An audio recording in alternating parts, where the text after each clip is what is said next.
Oke, langsung saja kita mulai. Setelah ban sudah dilepas, kita buka baut yang di sebelah sini. Ini bukanya pakai kunci 12 ring. Agar mudah melakukan pengerjaannya, kita belokkan dulu posisi kemudinya ke arah sini. Ingat, putar setirnya pelan-pelan aja ya. Perhatikan juga kondisi dongkraknya, jangan sampai miring. Nah, seperti ini ya teman-teman.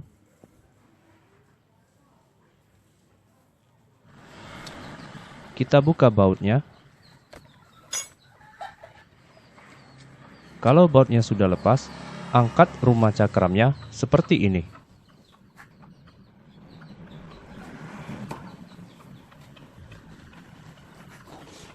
Nah, ini kondisinya sudah cukup tipis. Tapi yang lebih rawan lagi, teman-teman lihat bagian yang ini. Ini kampasnya sudah sedikit lepas dari tapak besinya.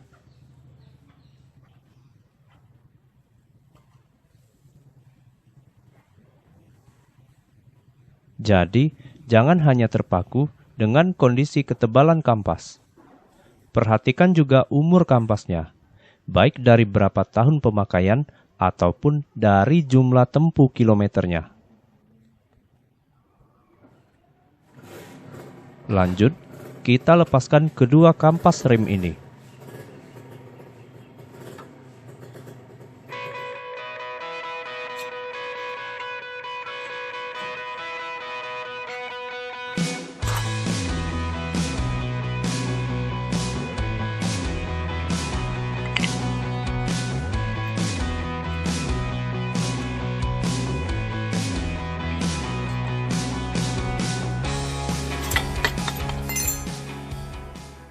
Oke, sudah lepas. Perhatikan pada kampas. Ini ada plate-nya. Satunya untuk sisi piston cakram dan satu sisinya lagi untuk alas dudukannya. Nah, bisa teman-teman lihat kondisinya. Itu retakan pada pinggiran kampasnya sudah terlihat lepas.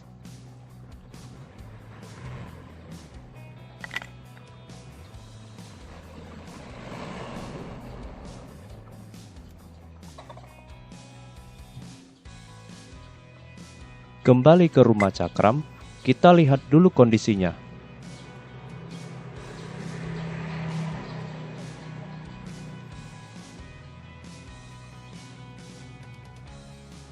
Cukup kotor ya. Nah, ini kalau untuk pemasangan kampas baru, wajib harus dibersihkan dulu. Terutama pada bagian pistonnya.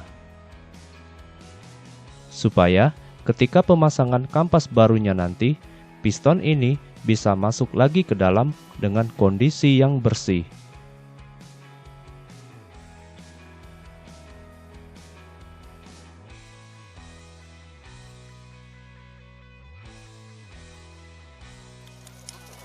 Oke, kita cuci semua area pengeremannya sampai bersih.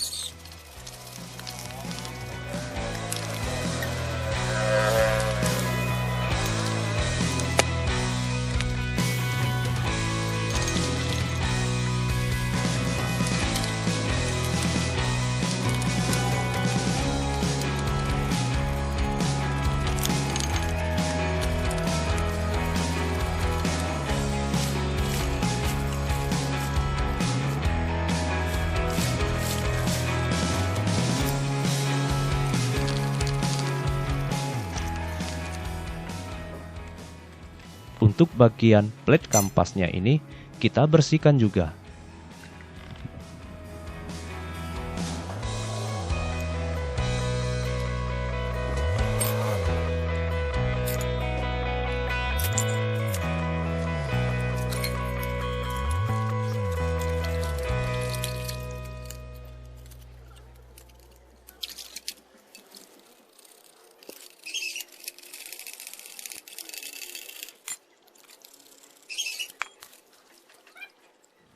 Setelah semuanya sudah bersih, kita tinggal melakukan pemasangan. Mula-mula, kita geser dulu posisi piston sampai habis. Caranya seperti ini. Bisa teman-teman lihat, ini saya gunakan obeng baja besar. Bisa juga menggunakan batang besi yang lain, yang penting bisa muat dan masuk ke lubang rumah cakramnya ini. Oh ya, kalau terlalu keras mendorongnya, tutup minyak remnya dibuka aja. Nah, ada satu lagi hal yang penting buat teman-teman. Setelah selesai mengganti kampas rem mobil, sebaiknya kita periksa juga kondisi minyak remnya. Karena piston sudah terdorong kembali ke dalam, so pasti kondisi tabung minyak remnya akan kembali penuh. Nah, yang perlu teman-teman perhatikan dari tabung penampungannya itu, apakah minyak remnya masih bersih atau sudah kotor. Kalau minyak remnya sudah kotor, sebaiknya segera dilakukan pengurasan. Ini sangat dianjurkan ya teman-teman. Kalau minyak remnya dibiarkan kotor, lama-lama kerapatan seal pada master kit remnya akan berkurang. Dan bisa mengakibatkan gigitan rem tidak pakem. Jika dibiarkan terus sampai rusak, dampak terburuknya adalah injakan rem bisa menjadi blong. Jadi, harus diingat ya teman-teman, jangan hanya sekedar beres mengganti kampas remnya aja. Oke, lanjut. Setelah piston sudah terdorong sampai habis, kita tinggal pasang saja kampas remnya. Nah, ini plate-nya sudah saya satukan. Tinggal kita pasang saja kampas ini ke posisinya. Untuk cara pemasangannya, silakan teman-teman lihat sendiri.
Sip, sudah selesai ya.